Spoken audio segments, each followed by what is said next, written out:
На 5 локации во централното градско подрачје на Кочани се поставуваат подземни контейнери за хартија, пластика и комунален отпад.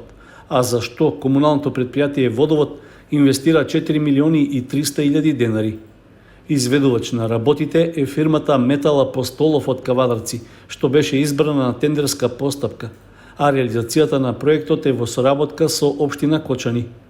Целта е сегашното депонирање на отпадот на јавните површини да се замени со похигиенско подземно складирање, при што ќе се овозможи и негово селектирање. Според подпишаниот договор на 5 подземни платформи во централното градско подрачје се инсталираат по 4 контейнери, од кои 2 за комунален отпад, а по 1 за хартија и за пластика. На површината има стандардно дизајнирана корпа за отпад, а под површината се наоѓа просторот за негово собирање. На тој начин ќе се избегнува непријатната миризба, расфрлањето на отпад, поместувањето и оштетувањето на контейнерите, а ќе се обезбеди и заштеда на просторот, истакнуваат од комуналното предпријатие Водовод. Фирмата изведувач е обврзана на 2 комунални возила да постави хидрауличен приклучок за подигање на подземните контейнери и веќе се работи на адаптирање на механизмите. Согласност за реализација на проектот претходно даде и Советот на општина Кочани, при што за почеток подземното складирање на отпадот ќе биде на 7 локации во градот, а ќе се применува кај стамбените објекти за колективно домување. Подземни контейнери веќе се поставени во 2 блока на трговскиот центар и кај новиот стамбен комплекс на улицата Стево Теодосиевски. Во план е да се инсталираат уште на 2 локации кај шопинг центарот, а понатаму да се продолжи и во населбата Стришани. Почна реализацијата на проектот за реконструкција на околу 1 километар од коловозот и на тротоарот на улицата Роза Петрова во Кочани. Во тек се интервенции на пешачката зона од десната страна на улицата. Таму се врши ископ, тампонирање и промена на постојните рабници во должина од околу 800 метри. Според информациите од одделението за уредување на градежното земјиште во општина Кочани, работите ќе продолжат со гребење на асфалтот од вкрстувањето на улицата Роза Петрова со Ристо Симеонов до спојот со улицата Страша Ербапче кај општата болница во Кочани. Изведувач на работите е градежната компанија В Груп од Радовиш, а реконструкцијата на оваа улица ќе се реализира со околу 5,5 милиони денари обезбедени од Бирото за регионален развој, како и кофинансирање од 2 милиони и 700 илјади денари од буџетот на општина Кочани. Роза Петрова е една од најфреквентните улици во Кочани, која поврзува дел од неколку големи населби во градот, како што се Текешински лозија, Драчевик, Калиманова глава и Валок. Изградбата на неколкуте нови колективни објекти за домување дополнително го зголемија нејзиното сообраќајно значење, а таа е една од комуникацијските врски на западниот влез на Кочани со туристичкиот локалитет Пониква. Со реконструкцијата на улицата Роза Петрова ќе се поправат и оштетувањата, а ќе се подобри и сообраќајната сигурност на овој дел од градот.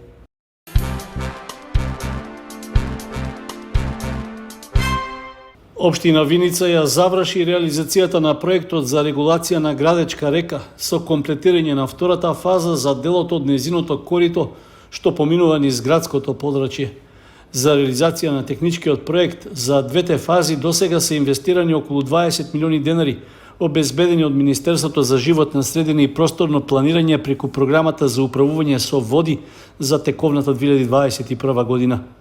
Со втората фаза за дорегулација на реката се изработуваше комплетно ново кејско уредување во должина од околу 170 метри. Со тоа, заедно со веќе завршените градежни работи во текот на првата фаза, се доби нов урбанизиран дел од над 1 километар. Во техничката спецификација на проектот беше предвидено да се изградат бетонски ѕидови, чии видливи делови се обложени со камен.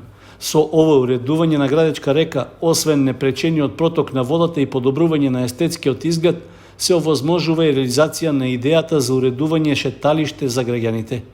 Според зацртаните планови, за трета фаза ќе останат да се довршат уште околу 250 метри од кеот, северно од сообраќајниот мост кон селото Лески, како и уште 50 на метри јужно од минатогодишното уредување на реката. Од општина Виница информираат дека градежните активности во наредниот период ќе се префрлат на улиците Кирил и Методий и Никола Карев, кои ќе се асфалтираат, а воедно ќе бидат санирани ударните дупки во градот и населените места. Средствата за геодетски услуги за оваа година, што претходно беа планирани на 1 милион денари, се зголемија за уште 600.000 денари. Одлука за зголемувањето беше донесено на последната седница на Советот на општина Кочани, откако измената беше вметната како една од ставките за ребаланс на општинскиот буџет. Невообичаена изгледа потребата од зголемување на ставката со оглед што до крајот на годината остануваат уште 40 дена, период што изгледа премногу краток за да се реализираат овие средства. Дилемата беше отворена уште на самата седница со советничко прашање до надлежните служби во локалната самоуправа. Начин за распределба на средствата за финансирање за изградба и одржување на инфраструктура, под точка 1, геодетски услуги, каде што е било 1 милион, се менува и гласи геодетски услуги на 1 милион и 600.000. Тоа е некој зголемување за 60%, се извинувам, во момент кога тарифата на приватните геодетски трговски друштва останува непроменета, кога тарифата за МАК-пост од Агенцијата за катастар е намалена, ние имаме зголемување на цените за 60%. Барам да се запознае и јавноста и ние советниците, која фирма го има земено тендерот за геодетски работи и зошто е ова зголемување. Како образложение на измената, односно покачувањето на сумата за геодетски услуги, објаснување дојде од секторот за финансии на општина Кочани. Немаме за иста услуга предходен план на 1 милион, а сега за истата услуга сегашен план на 1.600.000 денари. Зголемувањето на геодетските услуги значи зголемување на планот на работа. Значи не се однесуваат за исти услуги, дали цените се зголемени или намалени, имаме јавна набавка и по таа јавна набавка добиваме склучуваме договор и по тој договор се оди на реализација. Значи овде не станува збор за исти услуги од 1 милион да одат на 1.600.000. Стручните служби од општината заклучиле дека има потреба од зголемување на овие геодетски услуги во обем зголемување, а не за иста работа да се плаќа повеќе. Образложението на Рашков, иако навидум изгледа оправдано, сепак логичното размислување вели дека ако 1 милион денари биле планирани да се потрошат за една година, како и зошто 600.000 денари ќе се пренаменат за трошење во текот на помалку од месец и половина. Дополнителните советнички прашања и до објаснувањето од стручната служба во локалната самоуправа не ја разјаснија целосно потребата од измените во ставката, но на крај со 10 гласа за и 1 против, таа беше вметната во буџетскиот ребаланс за годинава.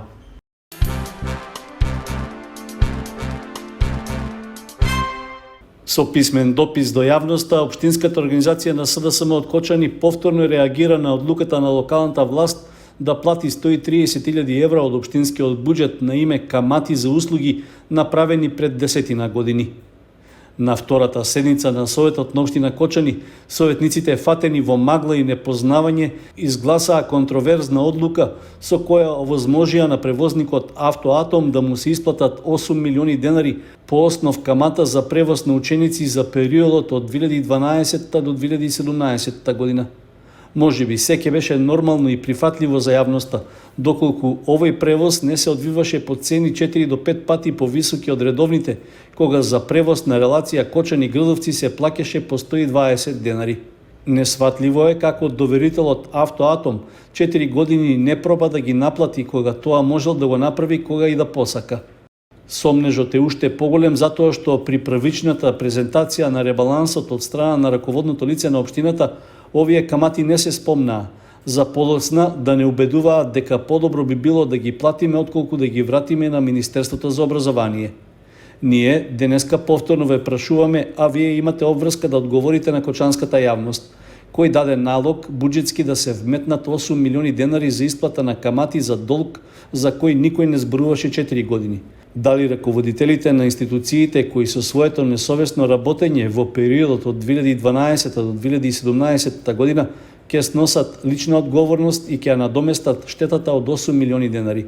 Зошто превозникот Автоатом не ги наплати решенијата преку извршител во периодот од 2017 до 2021, кога знаеше дека општината е во одлична финансиска состојба? Дали сопственикот на Автоатом предизборно се договори и ги врати во игра ненаплативите и неосновани побарувања за камата? Дали со овие 8 милиони денари се финансираше дел од прескапата кампања на градоначалникот Љупчо Папазов. Институциите се должни да ги заштитат буџетските средства. Никој нема право средства наменети за инфраструктура и за подобрување на условите на учениците да ги пренаменува за камати. Го повикуваме Министерството за образование да се вклучи и да испита како се користат нивните средства. Се вели во писмениот допис од Општинската организација на СДСМ Кочани.